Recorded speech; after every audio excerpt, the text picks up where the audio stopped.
Հայաստանը եւ Եվրոպական միությունը 2024 թվականի սեպտեմբերի 9-ին հայտարարեցին ՀՀ քաղաքացիների համար Եվրամիության վիզաների ազատականացման շուրջ երկխոսության մեկնարկի մասին։ Այս օրերին ՀՀ ներքին գործերի նախարարությունը աշխատանքային այցով Բրյուսելում է։ Վիզաների ազատականացման գործողությունների ծրագիրը շուտով կփոխանցվի հայկական կողմին։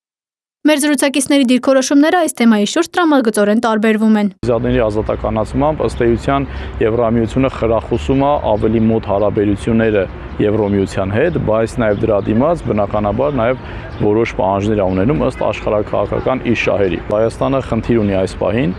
չդառնա արևմուտքի համար պլատֆորմ կամ պլատֆորմ հակառուսականության համար եւ չդառնա Ռուսաստանի համար պլատֆորմ հակարևմտականության համար։ Ըստ Պետրոսյանի այս գործընթացի սկիզբը տրվել է 2009 թվականին, երբ ձևավորվեց Եվրոպական արևելյան գործընկերության ձևաչափը։ Ձևավորվեց արդեն Եվրոպա-արևելյան գործընկերության ձևաչափը, որը 2008 թվականին ըստ էության վավերացվեց եւ 2009 թվականի հունվարի 1-ից արդեն Հայաստանը այդ ծրագրի անդամ էր, այսինքն եւ վիզաների ազատականացման գործընթացը սրա ուղղակի մի փոքր բաղադրիչն է եղել։ Աստված մի արասցե, որ Հայաստանի Հանրապետությունը բավարարեց Եվրամիության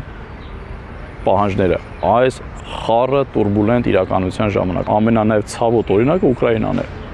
Ուկրաինայի արչև ըստ էության դրված էր այդ նույն չեզոքությունը՝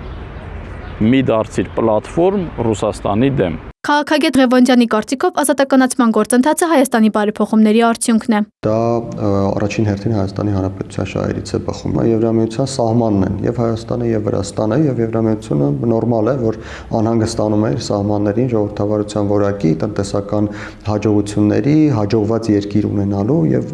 ոչ թե ավտորիտար, հետամնաց եւ խնդիրներով լեցուն երկիր ունենալու մեջ։ Եվրամիության շահը որն է, Եվրամիության շահը նաև քաղաքական է, եւ այդ քաղաքական շահն այն է, որ Եվրամիությունը ցանկանում է իր սահմաններին ունենալ կանխատեսելի պետություն, որը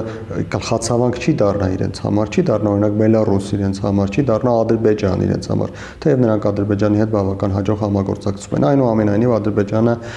իր հերթին խնդրահարույց է ժողովրդավարության բացակայության պատճառով։ Ըստ Ղևոնդյանի Հայաստանը ազատականացման հետ կապված շատ հարցերում դանդաղում է։ Բարեփոխումները դանդաղում են, դա իհարկե եւ 2017-18 թվականների եւ 2018-ից 2025 թվականների Հայաստանի տարբեր իշխանությունների թերացումներն են, կապված կենսաչափական անձնագրերի ներդրման հետ, թե կապված համընդհանուր ապահովագրության համակարգի, առողջապահական ապահովագրության համակարգի ներդրման հետ եւ բազմաթիվ գործընթացներ կան, որոնցում Հայաստանը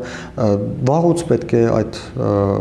ավարտին հասցրած լիներ իր բարեփոխումները։ Զրուցել ենք նաև ներքին գործերի նախարարության միգրացիա եւ քաղաքացիության ծառայության պետ Նելի Դավթյանի հետ։ Այս փաստաթուղթը չունի վերջնաժամկետներ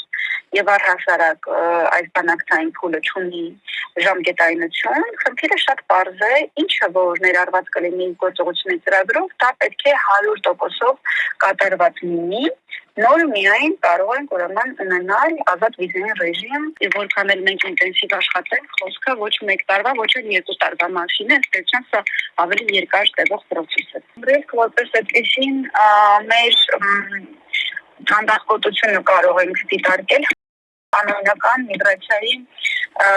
հնարավոր աճը, խոսքը Հայաստանի Հանրապետության քաղաքացի հանդիսացող ապաստան հայցողների մասին, ովքեր ԵՄ անդամ պետություններում չարաշահում են ապաստանի համակարգը եւ փախստականի կարգավիճակի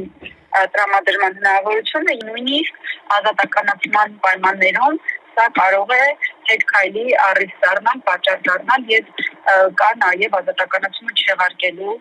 տեխնիկական ընթացակարգ։ Հունիսի 24-ին Հայաստան կայցելի Եվրոպական փորձագիտական պատվիրակությունը քննարկելու համար ԵՄ Հայաստան վիզաների ազատականացման գործողությունների ծրագրի արդեն նախագծային տարբերակը։ Անի Հովանիսյան, Լևոն Ոսկանյան, Րիոփն մեդիա։